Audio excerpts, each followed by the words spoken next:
was the last day before winter break in the little school where Jack and Cole were each called a fool. Everyone told them that Santa was fake. He's not real. Believing in him is a mistake. The two boys band together and said, no listening to them. We'll find Santa instead. They traveled a great ways to the North Pole, and the two found it very cold. That Jack and Cole.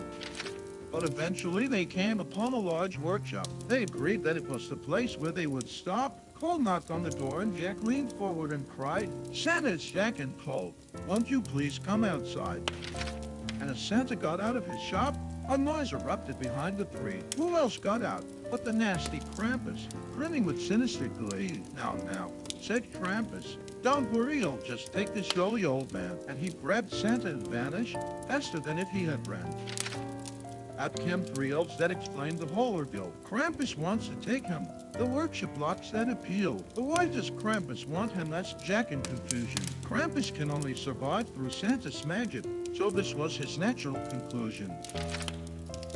Now what? Cole's voice came sadly. We find Santa before things end badly. They nodded and looked into the shop, seeing a machine with a portal on top.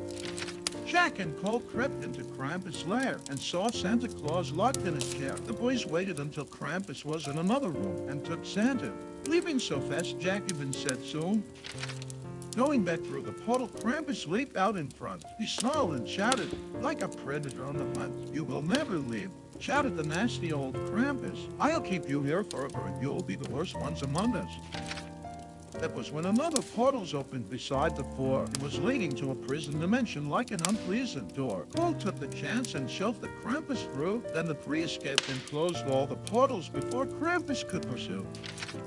With the Krampus in prison and the three all safe and sound, Jack and Cole were relieved that Santa was around. But they didn't want to bring him to Earth to prove he was real. You don't need proof for how you celebrate. You take joy in what you feel. Santa was so kind as to fly the two back to Earth. They both knew it was nothing like a car. When they got back, the boys became quite sad. They realized forcing their beliefs on others was quite bad.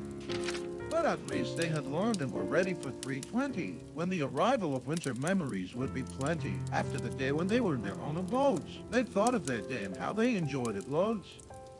The end.